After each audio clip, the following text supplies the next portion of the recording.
BJP में कौन है सीएम योगी का सबसे बड़ा दुश्मन? वो महिला सांसद क्यों बनी है बीजेपी की सबसे बड़ी जयचंद? 10 लाख रुपए भी लिए और अज्जू भैया को भी हरवाया।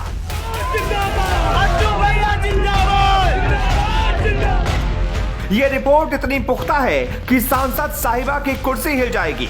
बीजेपी की सबसे बड़ी लुटेरी सांसद पर अनुशासनात्मक कार्रवाई हो जाएगी और अगले चुनाव में हो सकता है कि टिकट भी कट जाएगी। जरा गौर से सुनिए जौनपुर की मुंगरा बादशाहपुर सीट से बीजेपी प्रत्याशी का ये ऑडियो, जिसमें वो साफ कह रहे हैं कि बीजेपी की राज्यसभा सांसद सीमा द्विवेदी ने ही उन्हें हरा दिया। 10 लाख रुपए भी लिए, बीजेपी की गाड़ी का प्रचार में इस्तेमाल भी किया, लेकिन वोट बीजेपी के बजाय सपा प्रत्याशी के लिए मांगे। जी अज्जू जी बात कर रहे हैं? हाँ अजय दुबे बोल रहा हूँ। जी नमस्कार। नमस्कार।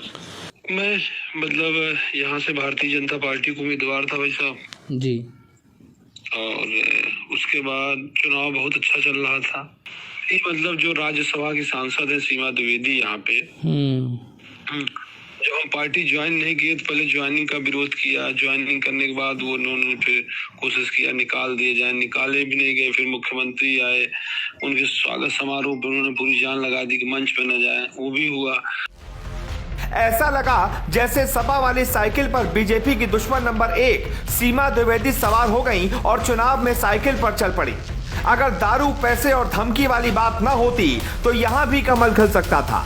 पहले आप पूरा सुन लीजिए कि सांसद साहिबा ने किस किस तरीके से सपा प्रत्याशी की मदद की है। सबसे बड़ा आरोप तो यह है कि बीजेपी प्रत्याशी अजय कुमार दुबे से सीमा द्विवेदी ने 10 लाख रुपए लिए, वो भी पार्टी के नाम पर, और फिर अपने समर्थकों सत्येंद्र सिंह फंटू और शिव प्रसाद शुक्ला को लगाकर लोगों को दारू मुर्गा बंटवा दिया, वो भी इसलिए कि दुबे जी की हार हो जाए और सपा प्रत्याशी पंकज को जीत मिल जाए। मंच पर बैठकर भी अपने ही पार्टी के प्रत्याशी को धोखे में रखा, सीएम योगी आदित्यनाथ को धोखे में रखा और यहां तक कि प्रधानमंत्री नरेंद्र मोदी, अमित शाह और जेपी नड्डा तक को धोखा दिया है। सांसद जी का हमारे पास फोन आता है कि मतलब हमको आप 10 लाख रुपया दीजिए, कार्यकर्ताओं को देना है।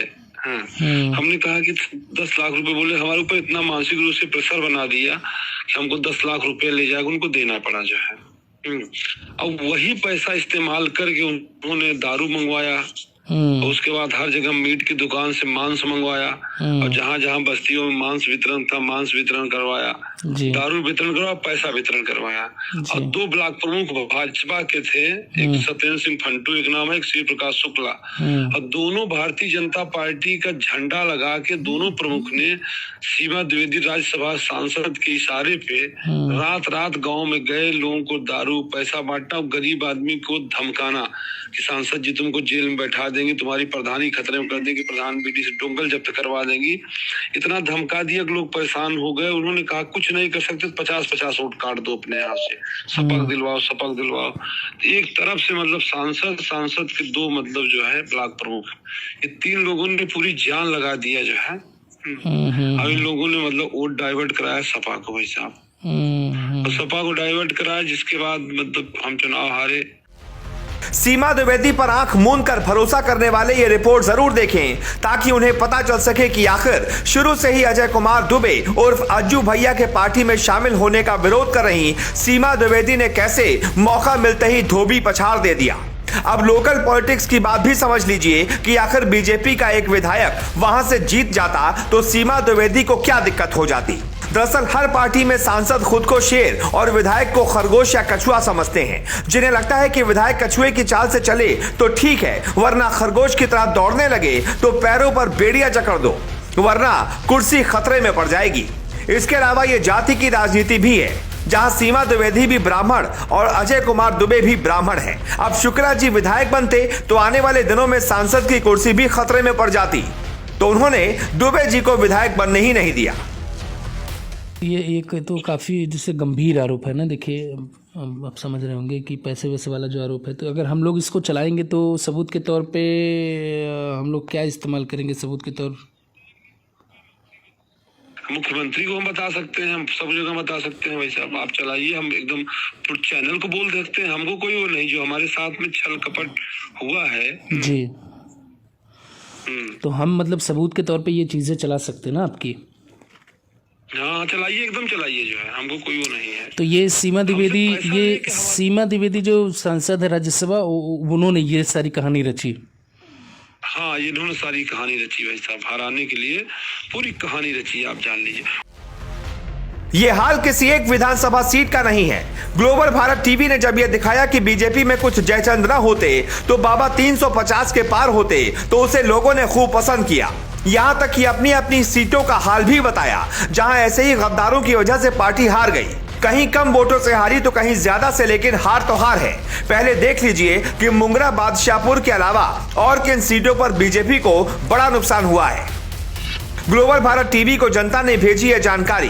प्रतापगंज की रानीगंज सीट पर मदन सिंह पर भी ऐसे ही आरोप हैं। बदायूं की 3 सीटों पर भी हार की वजह गद्दारी है। स्वामी प्रसाद मौर्य की बेटी संघमित्रा मौर्य भी जयचंद साबित हुई। रामनगर विधानसभा से शरद अवस्थी हार गए मात्र 300 वोटों से। चैल के नागेंद्र प्रताप भी गद्दारी की वजह से हार गए। डुमरियागंज और अयोध्या की गोसाईगंज सीट भी बीजेपी के हाथ से निकल गई।